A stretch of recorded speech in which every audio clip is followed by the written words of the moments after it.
अस्सलाम वालेकुम my YouTube family, कैसे हैं आप सब लोग। मैं बिल्कुल ठीक अल्हम्दुलिल्लाह और दुआ करती हूँ कि आप भी अपने घरों में सब सही और सलामत हो।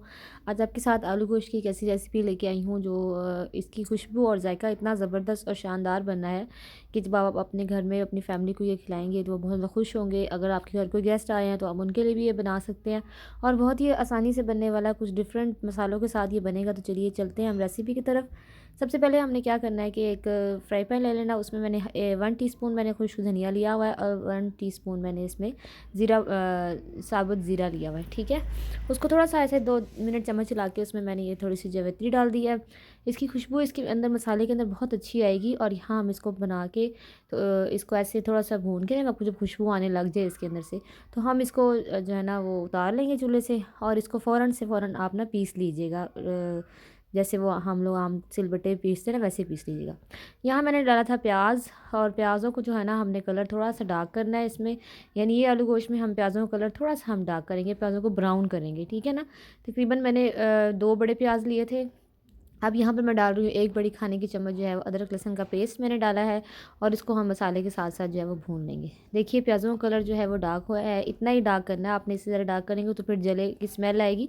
तो हम ये डाल के तो इसको भून लेंगे। और फिर मैंने इसके अंदर 1 बड़ी साइज़ का टमाटर, अगर छोटे हैं तो 2 आप टमाटर ले लीजिए।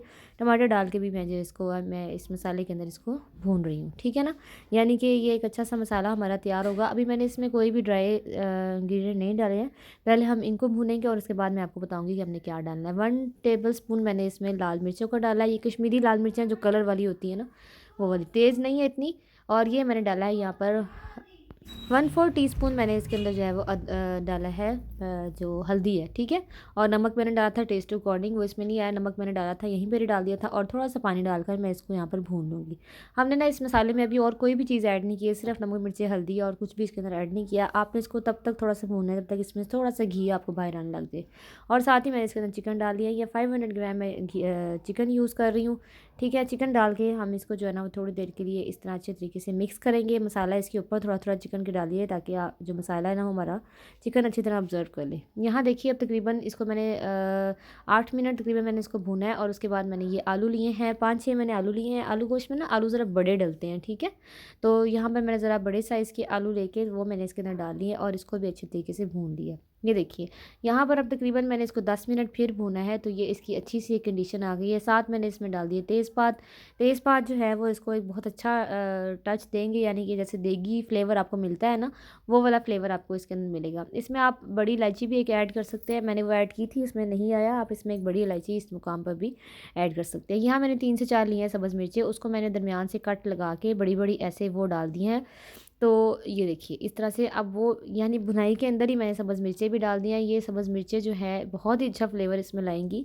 तो इसके बाद हम क्या करेंगे कि अब ये देखिए जब सब्ज़ मिर्चें डाल के मैं इसको थोड़ा सा भून लिया है, अब मैं इसमें डाल रही हूँ 1 चम्मच, 1 टीस्पून भर के मैंने इसके अंदर गरम मसाला पाउडर डाला है। ठीक है, गरम मसाला पाउडर, अभी मैंने वो मसाला इसमें नहीं डाला जो शुरू में हमने ग्राइंड करके रखा था ना, वो मैंने अभी तक इसमें नहीं डाला है। सिर्फ गरम मसाला पाउडर डाल के मैं इसको अब इसके साथ भी भून रही हूँ। देखिए हड्डियाँ का कलर कितना खूबसूरत आ रहा है और कितना प्यारा लग रहा है। अब हम इसमें अपने टेस्ट के अकॉर्डिंग आप पानी ऐड कर सकते हैं। कुछ लोग जो है ना वो ज़्यादा शोरबे वाला पसंद करते हैं, कुछ लोग बिल्कुल खुश्क सा पसंद करते हैं, तो आप अपने टेस्ट के अकॉर्डिंग यहाँ पर पानी ऐड कीजिएगा। हमारे घर में थोड़ा सा शोरबा पसंद किया जाता है, इसलिए मैंने थोड़ा सा ज़्यादा पानी डाला है। और ये तकरीबन आप इसको फिर ढक के रख देंगे और तकरीबन 10 मिनट के बाद स्लो फ्लेम पे जो है हम इसको खोल के देखेंगे। अभी ये जब इस तरह हो जाएगा तो मैंने जो ये मसाला आपको बताया था शुरू में जो हमने पीस के रखना है, वो अब मसाला भी मैं इसके अंदर यहाँ पर ऐड कर रही हूँ। अब हम वो मसाला एंड पे डालने का मकसद ये है कि एंड पे इस मसाले की खुशबू बहुत अच्छी आती है और बहुत मज़े का जो है ना ये फ्लेवर इसका बनता है। तो यहाँ पर अब मैंने मसाला ऐड करके अब जो है इसको इसको मिक्स कर लिया और फिर इसको थोड़ी देर के लिए 5 से 7 मिनट के लिए फिर थोड़ी देर के लिए हम पकाएंगे, ताकि जो हमने मसाला डाला है वो इसके अंदर जो है मिक्स हो जाए। आप देखिए यहाँ पर हमारे आलू बिल्कुल गल चुके हैं, चिकन भी गल चुका हुआ है, तो चिकन जो है हमारा बिल्कुल रेडी है। आपको अगर मेरी रेसिपी अच्छी लग रही है तो मेरी वीडियो को लाइक कीजिए, मेरे चैनल को प्लीज़ सब्सक्राइब कीजिए और अगर आप चाहें तो इसको शेयर भी कीजिए। और ये देखिए यहाँ कितनी खूबसूरत शक्ल जो है वो आलू गोश्त की, अपनी फैमिली को खिलाइए और मुझे दुआ में याद रखिएगा। अल्लाह हाफिज़।